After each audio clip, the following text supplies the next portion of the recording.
as I mentioned, this is the first of several weeks worth of Into Tomorrow IFA specials. And to kick off this year's IFA broadcast, we're delighted to have with us one of the two IFA directors this year. First, David Reutz, is that how you say it? Busy on the show floor, but we managed to grab Kyle Mangelberger. I hope I said that right. Kai Mangelberger. Sorry about that. Hello. I'm worried about your mispronouncing your last name, and I messed up the first name. But welcome Into Tomorrow. Thank you very much. Thank you. And thank you for having us again, our 20th year here. We wouldn't have it any other way. For some silly reason, the last couple of years, we didn't have much opportunity to come here.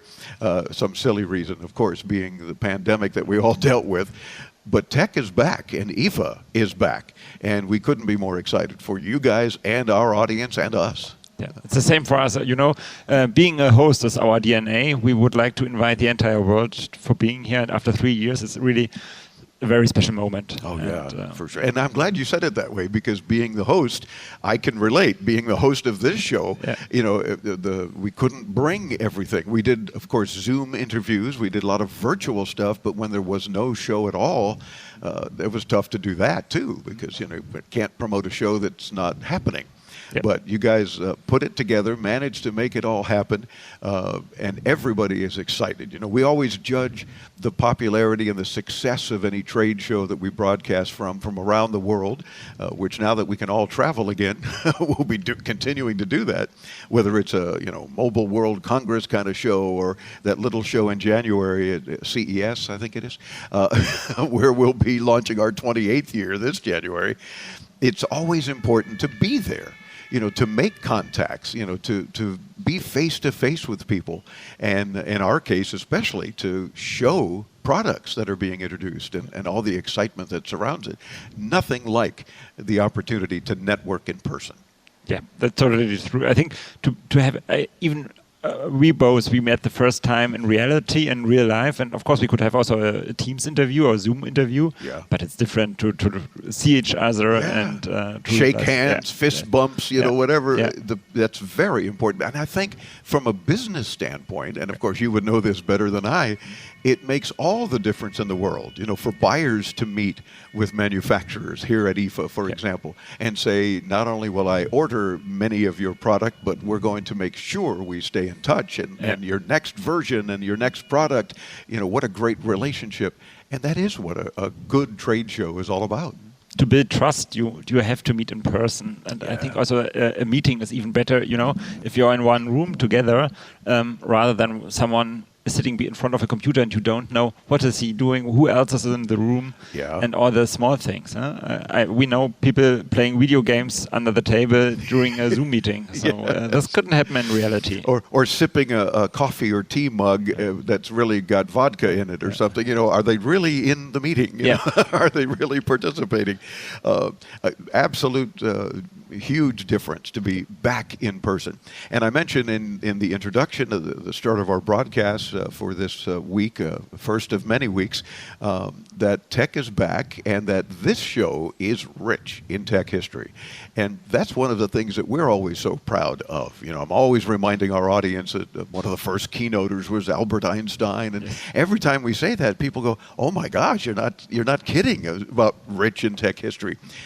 You've seen IFA as well grow dramatically over the years, but from being just the German radio show to being a truly international show now that is much more than radio, and in fact now home appliances as well. So talk to me a moment about the growth of IFA over the years. Well, as you said, IFA grows over all the years. I'm born in Berlin, actually, and I visited IFA already as a child. Of course, everyone did, so it was even back then very interesting. Well, and then now it grew over the years. You mentioned already home appliances is a very, very big area at IFA, and it is also very strong, even especially after the pandemic.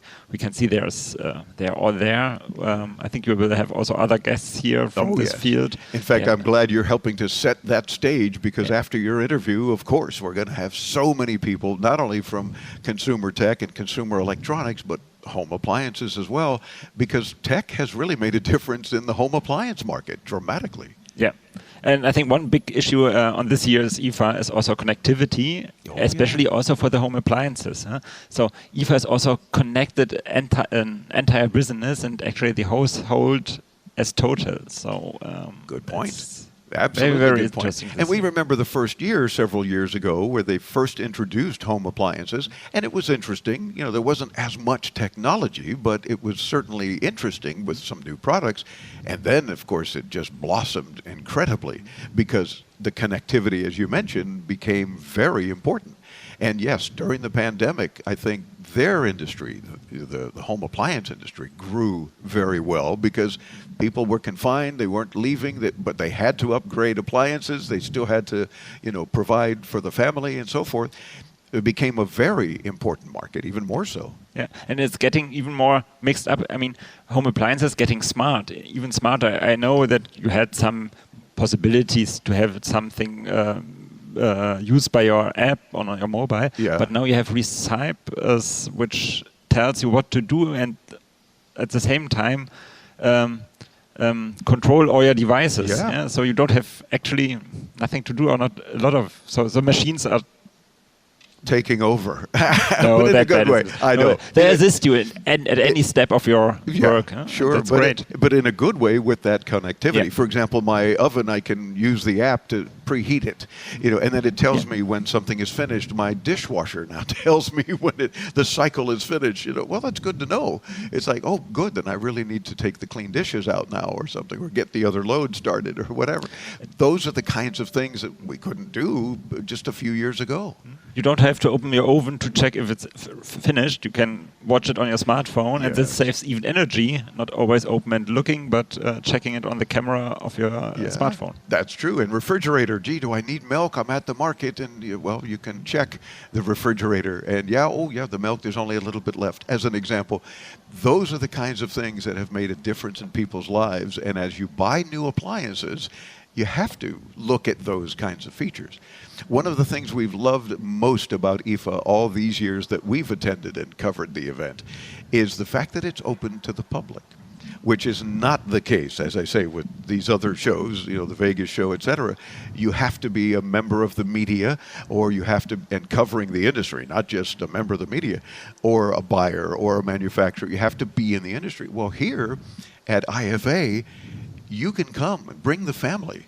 And as we record your interview, it's Sunday, and it's amazing. The families and the strollers, the baby carriages, everything. People really enjoy coming and touching and feeling.